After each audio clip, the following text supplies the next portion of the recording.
You're listening to an Energized Exchange, a podcast series brought to you by Holland & Knight's Energy and Natural Resources team. This series will cover the latest developments and trends in energy, climate change, environment, and natural resources.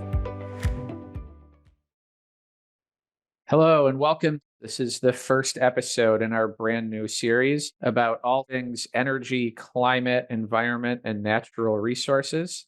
My name is Andy Kriha. I am an associate here at Holland & Knight. I'm joined by Susan Lafferty, a partner here at Holland & Knight, and we are going to be talking to you today about the federal Renewable Fuel Standard and what is ahead for this program. A lot has been happening in the last year or so. Last June, we received a final rule known as the SET rule, which represented the largest changes to the Renewable Fuel Standard in many, many years. And that became effective in September of last year. So what we're talking about today is what has happened since then, where are we at, and what does this program look like in the year ahead? So major topics that we will be covering today: the biogas regulatory reform rule. Implementation of that particular rule is ongoing. Cellulosic waiver petitions. We had an organization petition the EPA recently to exercise its cellulosic waiver authority to reduce obligations under the program for D3 RINs, and that was denied. And then, what's next? There's another rule that is going to have to come out at some point in the relatively near future to set obligations for some future years, as well as the possibility of seeing what we call eRINs, or the incorporation of electric vehicles into this program. We'll also just mention briefly here that small refinery exemptions are something that are undergoing litigation. That is another huge topic that is big enough that we're going to cover it in its own episode here in the near future. So without further ado, Susan, I want to turn this over to you to get us going with biogas regulatory reform, or BRR, as EPA has been calling it. Thanks, Andy. Appreciate it. Yes, EPA is calling this, instead of BRR, it's calling it BRR.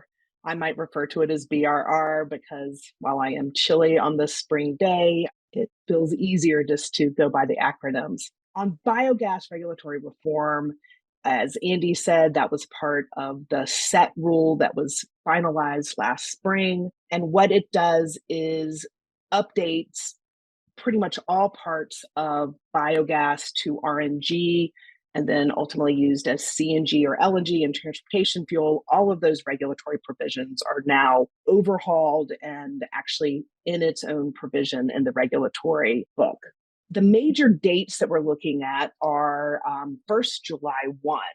This is when any project that is not already up and running, but is about to come online, can either register prior to July 1 and be under the current rules that are before the BRR implementation, or be registered after July 1 and be under the new rules. So Andy and I are aware of a number of projects that are trying hard to get registered before July 1 so that they're not sort of caught in between some no man's land, if you will, that is likely mostly going to be June, where EPA is not processing new registrations.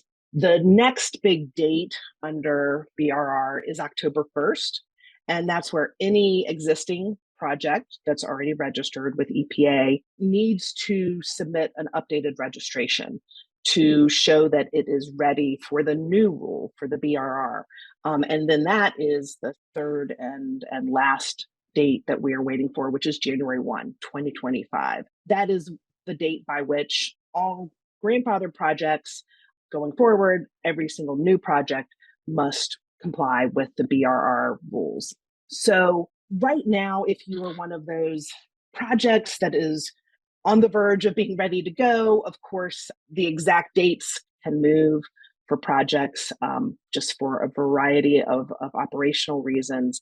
EPA has not definitively said by what date do you have to submit your registration before July 1 in order to get approval before July 1 and have the current rules apply to your project through December 31st of this year. Most people are going for the first half of May, trying to treat sometime between May 1, May 15 as the likely cutoff date by which EPA will probably not have the bandwidth to process your registration.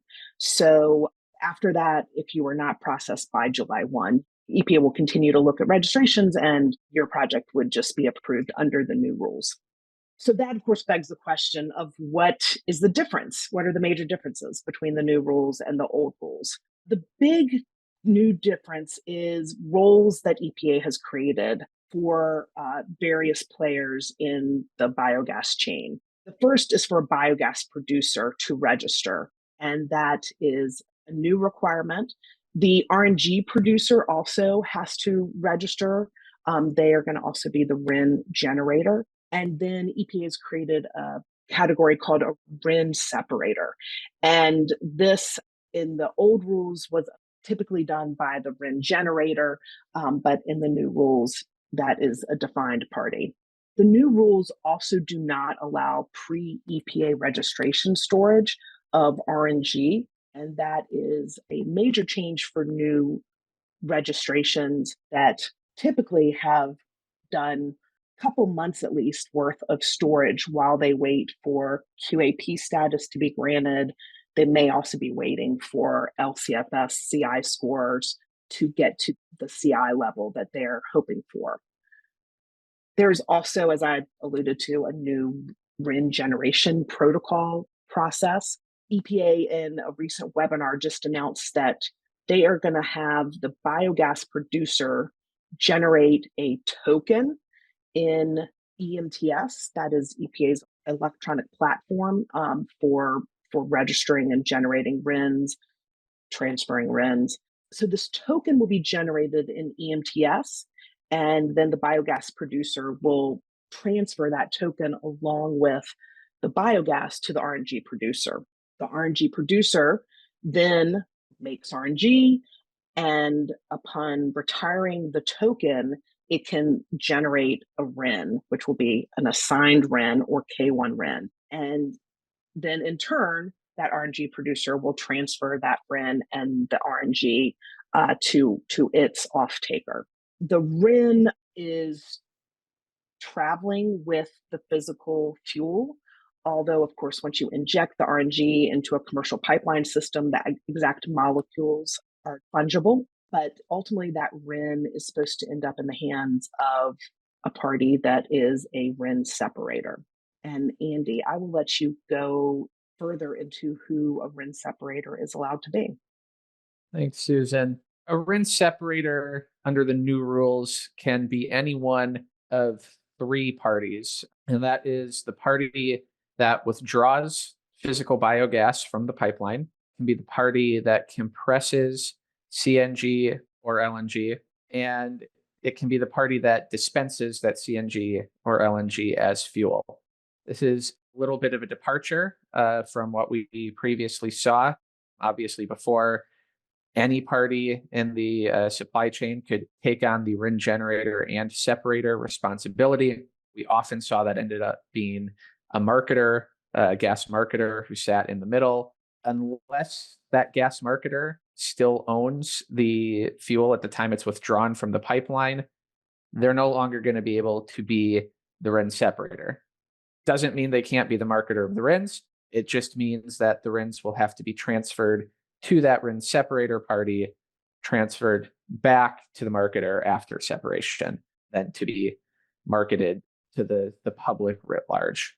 To the extent that the RIN separator is not the fuel dispenser, the RIN separator is going to need to be able to demonstrate a contractual pathway from the point at which the RIN was separated to ultimate dispensing as vehicle fuel. That is the only spot remaining in the regulations where a contractual pathway would still need to be required. And it is important to note here, third parties can act as an agent to perform any of the tasks of the RIN separator, to perform these tasks in the MTS, prepare records, etc. But it's really only one of those three parties that can be on the hook for the action for violations and have the actions done in their name. But outside of that, contractual pathways are no longer needed for the rest of the process. Everything is going to be tracked in the MTS, but for commercial purposes, for purposes of negotiating your contracts between the various parties in the supply chain, those are largely going to look the same. Agreements are going to follow pretty much the same pathway they've always followed. You just don't need to turn those agreements into EPA as evidence of dispensing as vehicle fuel anymore. One last note here before we move on. There was a lot of confusion early on about RINs being considered to be assigned RINs in the liquid fuels space. An assigned RIN must travel with a volume of liquid fuel until the point of separation.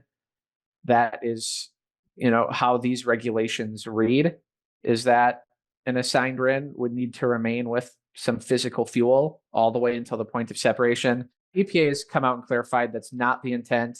It does not intend to eliminate book and claim accounting, which is how RNG has typically been accounted for in these processes. Each transfer of title of a RIN must be accompanied by a transfer of title of physical gas, but it is still perfectly acceptable for a marketer to take RINs and physical gas at one end and then pair that RIN with physical gas at the other end and sell it with a different volume of physical gas somewhere else on the pipeline system. So with that, I think we are ready to move on to the cellulosic waiver petition. AFPM, the trade organization for the American fuel and petrochemical manufacturers, petitioned EPA asking it to use its cellulosic waiver authority.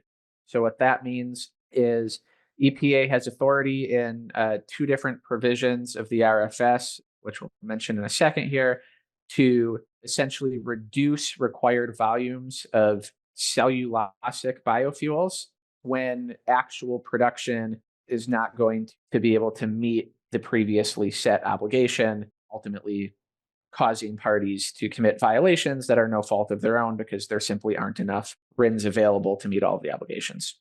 So the petition was originally written under a section of the Clean Air Act, Section 21107D, which addresses projected shortfalls in volume, as I just mentioned, where production comes up short of what the obligation is. EPA came out and said, we can't grant the petition. We can't even consider a petition. On that basis, EPA has interpreted that provision to be one that EPA has to exercise on its own and not one that third parties can petition EPA to consider. However, EPA did not just deny the petition outright on that basis. They said, we will consider this petition to instead have been submitted under a different section of the Clean Air Act, Section 21107A, which does authorize third-party petitions, but has a higher standard to meet. Under that provision, the petitioning party must show severe economic harm and inadequate domestic supply. EPA went on to acknowledge that there is a possibility of a production shortfall this year, but nonetheless said it's not going to rise to this higher standard of severe economic harm and inadequate domestic supply, because even if there is a shortfall, it's highly unlikely to exceed obligated parties' ability to use carryover RINs. So that's the RIN bank, RINs that are still available from the prior year, and or carry over their obligation into the following year. Perhaps there will be more RINs available. EPA said there was a similar minor shortfall in 2017. There was no market disruption then. There's no reason to believe there's going to be market disruption now. So there's not enough evidence here to support this finding of severe economic harm. Nonetheless, there is likely to be the shortfall. The data has now all been submitted for the last compliance year, not out and available yet as of the time this is recorded. We're recording a little bit before this is actually going to be released. But Susan, what could come next from this? So AFPM, of course, could sue in DC Circuit, and they very well may go ahead and do so. But given how litigation moves, any decision is likely going to take about a year, at which point another compliance year will be done. 2024 would certainly be done. And we might even, frankly, have a new administration. Also, by then, perhaps EPA will have even released, proposed, or even finalized the next set rule. And so in that set rule, they could have adjusted RVOs.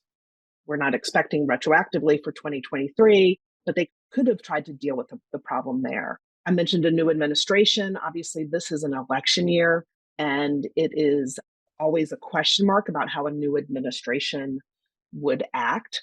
And frankly, for any administration, it takes time to get people in place and to get your policy down pat. So it also is a question of how quickly an administration could act, a new administration, if they did want to take some sort of actions with regards to the volumes.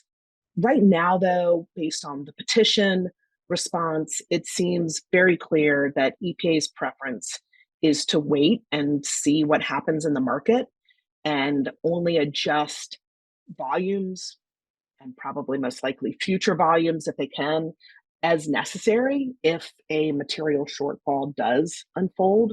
And that would be the preference, I think, rather than waiving current volumes. In fact, we haven't heard about obligated parties who were unable to comply in 2023. As Andy said, the numbers aren't completely out yet, but obligations were due March 31st. And there really haven't been any stories in the press of obligated parties saying that they truly had issues with either complying this year or being able to roll forward their compliance obligation to next year, which is allowed to do at least once at one time. You can't have more than 2 deficit rollovers in court in following years, but you can do it for an individual year.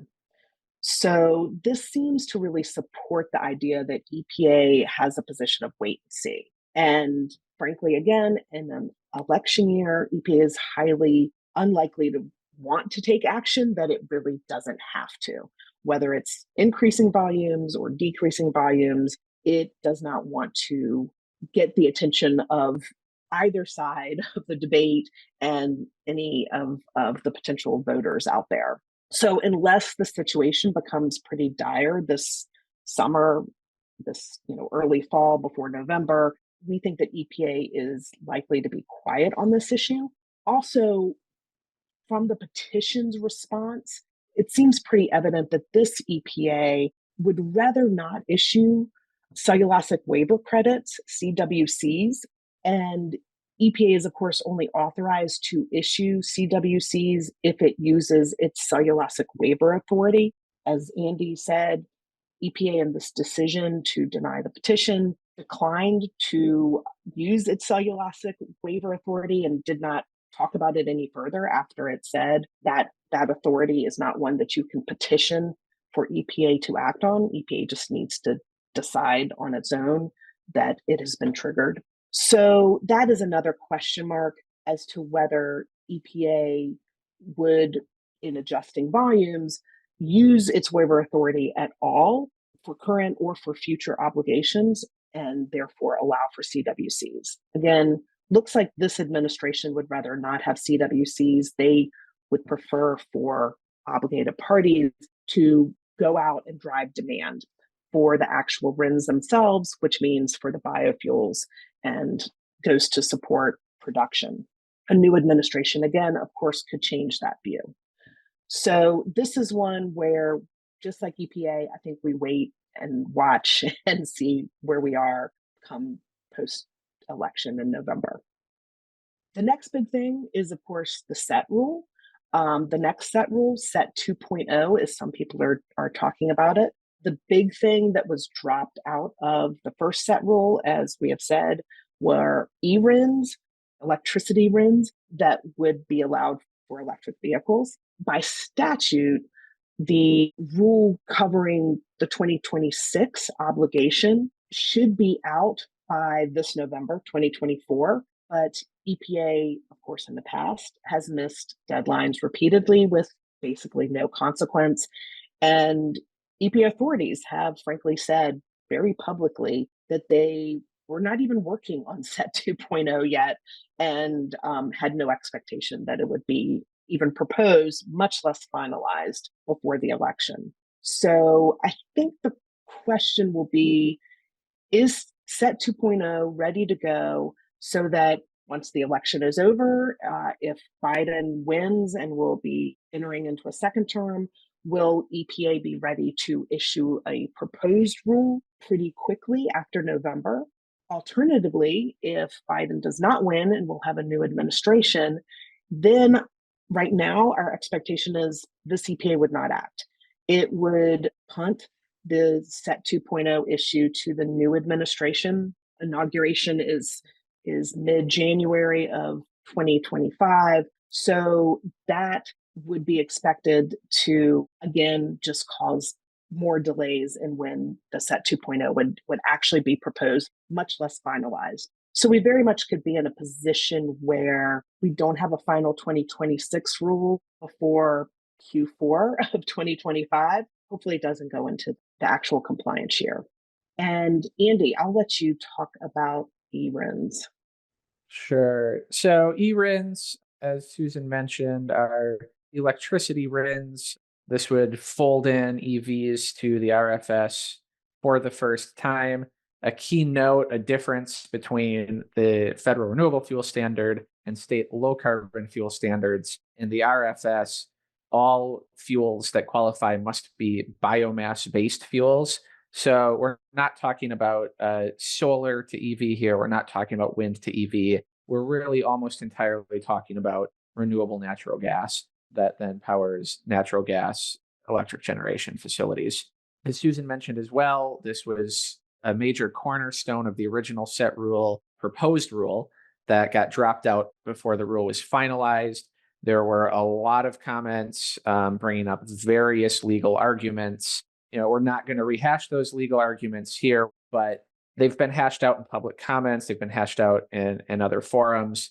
I think what we need to understand here is that there would be procedural hurdles to any sort of a challenge if eRINs were finalized, because there were past rulemakings that went unchallenged. That presents a higher barrier to being able to challenge future rules. If those procedural hurdles were overcome, there are, I would say, strong legal arguments on both sides. It would be a highly contentious legal battle. But no matter what barriers are in the way, if eRINs are finalized, especially if they continue to include original equipment manufacturers as a RIN generator or in a similar role, there will be a legal challenge no matter what. And I think this administration does not want to see that legal challenge raised prior to the election. So just as with the rest of SET 2.0, I think it's fair to say that despite some speculation we've heard about a standalone eRINs rule this year, I don't think we see that happening.